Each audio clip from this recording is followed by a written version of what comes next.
Seolah-olah agama Islam tidak berbicara kebahagiaan.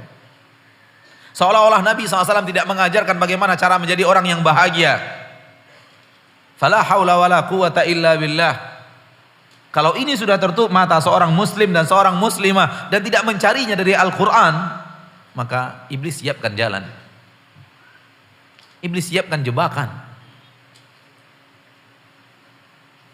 Kebenaran, kebaikan, kalau tidak kita kembalikan kepada ayat-ayat Allah dan hadis-hadis Rasulullah SAW untuk menimba darinya, bahaya besar terjadi. Iblis mempersiapkan jalan untuk kita masuk ke jalan itu dan masuk ke jalan yang keliru daripada syariat Allah Subhanahu wa taala. Tadi pagi kita sudah membacakan ayat Al-Qur'an di dalam surah Al-An'am. Wa anna hadza sirati mustaqima fattabi'uh wa la tattabi'us subul. Inilah jalanku yang lurus. Ikuti jalanku yang lurus ini dan jangan ikuti jalan-jalan yang lain. Nabi SAW membuat sebuah garis lurus.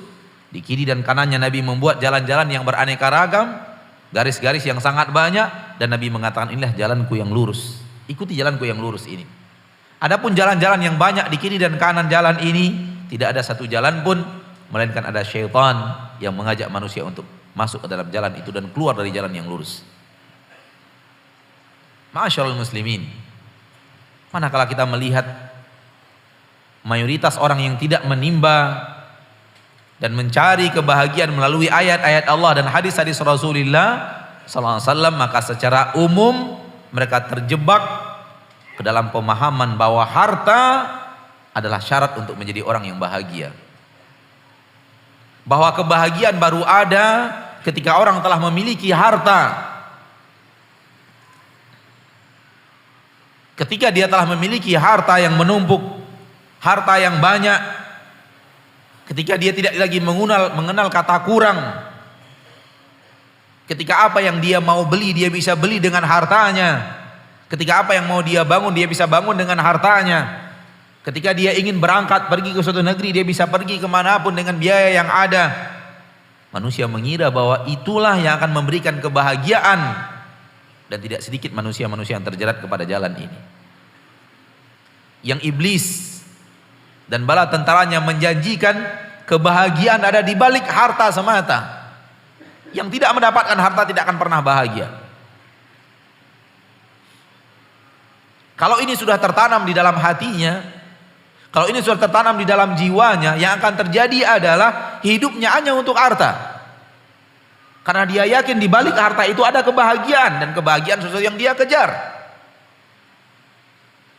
Kebahagiaan adalah sesuatu yang dia idam-idamkan. Dan iblis, syaitan dan bala tentaranya membuainya dengan prinsip tak mungkin orang bahagia sampai orang memiliki harta yang berlebih, harta yang cukup, harta yang memadai, sehingga akhirnya hidupnya untuk itu. Di balik keinginannya untuk mengejar kebahagiaan yang ada di balik harta itu, akhirnya banyak manusia hidup demi harta. Manusia hidup demi mengumpulkan kekayaan di permukaan bumi ini, karena dia mengira bahwa kebahagiaan ada di balik harta itu, murni di balik harta itu. Dan mereka keliru dan salah jalan. Harta semata tidak menjanjikan kebahagiaan apapun. Camkan ini baik-baik saudaraku, saudariku kaum muslimin. Murni harta, murni kekayaan dunia tidak menjamin kebahagiaan apapun. Bahkan hanya menjamin kelelahan yang berkepanjangan. Para ulama mengatakan orang yang hidupnya mengumpulkan harta tidak lepas daripada 3 kelelahan. Kelelahan pertama, kelelahan menginginkannya, mengidam-ngidamkannya. Manusia yang punya cita-cita yang sangat tinggi, punya keinginan yang sangat tinggi, punya harapan yang sangat tinggi, sebelum dia sampai kepada cita-citanya itu, sebelum dia sampai kepada harapannya itu, dia lelah mengidam-ngidamkannya. Dia lelah melihat orang-orang yang telah sampai kepadanya yang dia belum sampai kepada tempat itu. Dan ini kelelahan yang pertama. Kelelahan yang kedua, kelelahan mencarinya. kelelahan dalam menggapai harta. Apakah harta akan didapatkan oleh manusia dengan sangat mudah? Tidak. Apakah manusia akan mendapatkan harta dan cita-citanya untuk menumpuk harta tanpa usaha dan kerja keras, tanpa banyak rintangan-rintangan yang menghadang? Tidak mungkin. Manakala kita melihat orang yang memiliki harta yang besar, fahamilah dia menghadapi rintangan yang sangat besar dalam hidupnya. Fahami bahwa dia memiliki kesusahan yang sangat besar dalam mendapatkan apa yang dia dapatkan sekarang.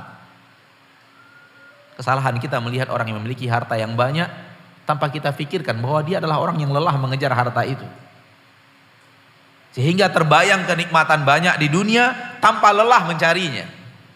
Dan sungguh orang-orang yang memiliki harta telah berkata kepada kita, kelelahan mencari harta itu jauh lebih berat daripada kenikmatan menikmatinya. Dan ini saksi dari mereka-mereka yang telah sampai kepada harta yang melimpah. Beratnya mencari harta itu tidak sebanding dengan nikmat menikmati harta itu.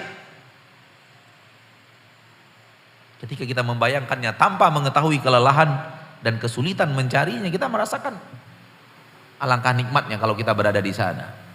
Tapi andai kita merasakan lelahnya hidup, andai kita merasakan susahnya mengumpulkan harta itu, kita akan memiliki pandangan yang berbeda. Yang ketiga, kelelahan orang yang mengejar harta adalah lelah menjaga harta itu. Jadi manusia ditimpa oleh kelelahan demi kelelahan demi kelelahan kalau hidupnya untuk mengejar harta. Membayang-bayangkannya, mencita-citakannya sudah capek, mengejarnya juga demikian. Setelah dapat, memelihara dan menjaganya pun berat.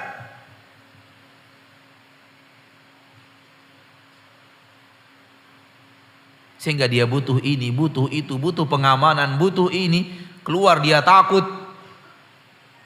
Kenapa orang kaya mau beli senjata yang harganya ratusan juta dan pajaknya per tahun puluhan juta? Karena dia lelah menjaga hartanya. Kemanapun dia pergi, dia merasa akan ada orang yang mengikutinya, lalu ingin mengambil harta itu darinya. Kenapa orang membutuhkan pengawalan? Karena kelelahan menjaga harta itu.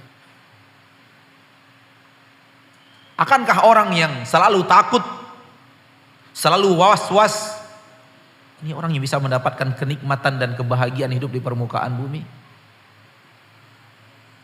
Mana orang yang bisa menikmati hidup dan kenikmatan di permukaan bumi dan kebahagiaan di permukaan bumi? Orang yang dihantui oleh ketakutan sehingga harus kemana-mana harus dikawal, kemana-mana harus membawa alat yang dengannya dia bisa membela diri, atau orang yang merasakan keamanan, kemana-mana tidak butuh pengawal, kemana-mana tidak butuh alat dengannya dia bisa mempertahankan diri karena dia tidak takut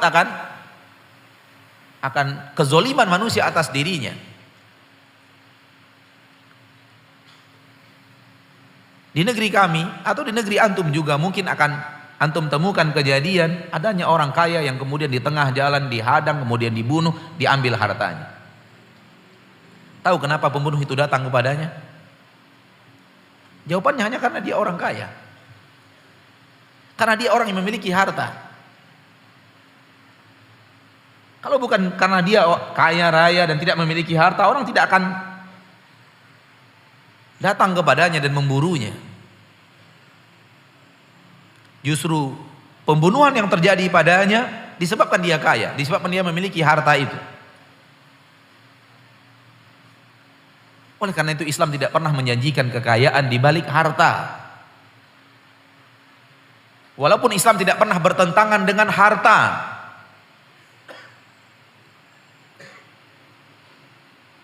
Islam tidak bertentangan dengan harta.